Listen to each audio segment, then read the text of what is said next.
Assalamualaikum warahmatullahi wabarakatuh. Hari ini Waalaikumsalam. kita diberikan tugas oleh guru pembimbing mengenai materi berpikir komputasional dalam rangka pembelajaran perangkat TIK guru informatika di P4. Oke, baik, di sini saya akan perkenalkan kelompoknya, kelompok Tempo. Yang pertama saya sendiri, Hasan dari SMA Negeri 37 Jakarta. Kemudian Saya Agus Daryanto dari SMA 55. Saya Siti Holila dari SMA 26. Saya Prasojo dari SMA 8. Saya Heru Purwono dari SMA Negeri 28. ya, Oke. itu tadi perkenalan dari kelompok Tempo. Untuk bahan materi silakan disimak di video berikut ini. Oke. Baik, kami kelompok Tempo akan menjelaskan tentang berpikir komputasional. Ini adalah materi kelas 10 informatika. Berpikir komputasional ini dibagi menjadi dua, yaitu struktur data dan algoritma dasar. Sedangkan algoritma dasar dibagi dua lagi menjadi searching dan sorting, dan struktur data dibagi menjadi stack dan queue. Apa itu berpikir komputasional? Berpikir komputasional adalah kegiatan utama dalam berpikir komputasional untuk menyelesaikan masalah atau problem solving, untuk menemukan solusi yang efektif, efisien, dan optimal, sehingga solusinya bisa dijalankan oleh manusia maupun mesin. Dengan kata lain, kegiatan dalam berpikir komputasional ialah mencari strategi untuk mengatasi persoalan.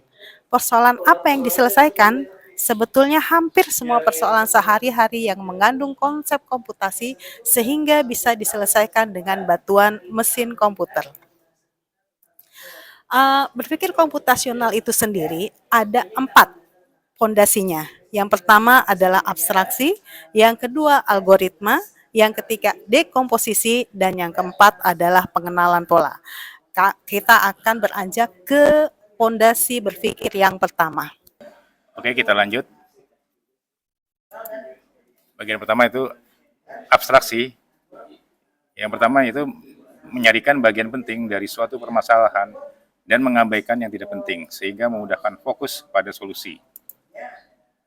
Berikutnya, tujuan melakukan abstraksi yaitu untuk mengetahui informasi penting dan menyingkirkan informasi yang tidak penting, sehingga seseorang bisa menggunakan informasi penting tersebut untuk menyelesaikan persoalan atau permasalahan. Dengan kata lain, seseorang yang melakukan abstraksi berarti mampu memilah informasi penting dengan tepat. Nah, ini contoh dari abstraksi. Oke. Lanjut. Ini juga contoh dari abstraksi, yaitu berupa pertanyaan, berapa luas ADEG? Nah, itu. Lanjut. Masih. Oke. Ini masih satu lagi contoh abstraksi yang dijelaskan dengan luas dari persegi panjang itu 15 kali 5 sama dengan 75 cm. Kedua, dekomposisi. Dekomposisi menjadi tahapan awal dalam kemampuan computational thinking.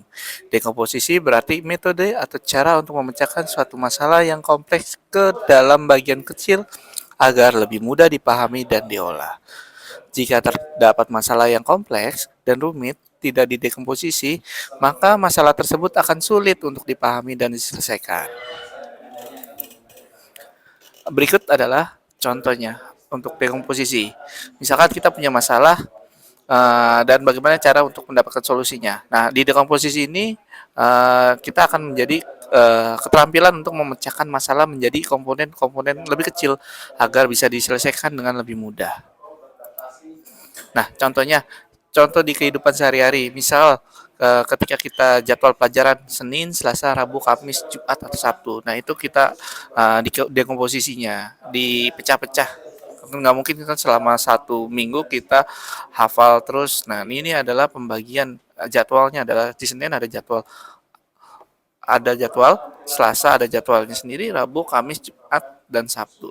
Pengenalan pola dalam computational thinking merupakan kemampuan untuk mengenal atau mengetahui persamaan dan perbedaan pada perbedaan pola, tren, keteraturan data, serta suatu hal yang nantinya bisa digunakan untuk membuat prediksi dan penyajian data.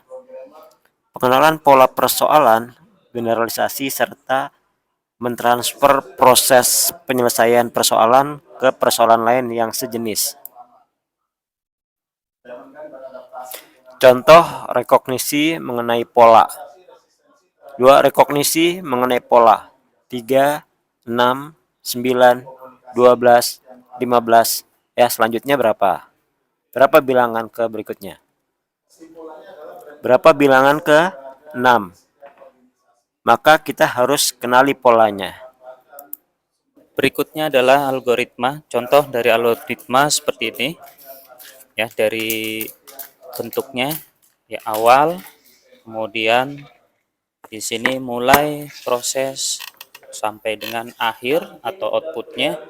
Pada algoritma itu sebuah kemampuan bagaimana merancang dan memahami sebuah instruksi yang berupa langkah-langkah untuk menyelesaikan sebuah permasalahan.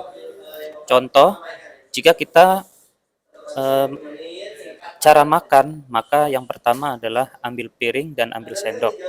Lalu cuci tangan, ambil nasi, cuci piring, minum air, ambil lauk dan sayur, cuci tangan, makan sampai habis.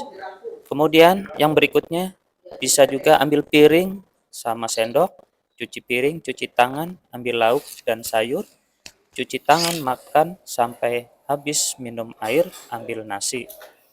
Atau bisa juga cuci tangan, ambil piring dan sendok, ambil nasi, ambil lauk dan sayur, makan sampai habis, minum air, cuci piring, dan cuci tangan.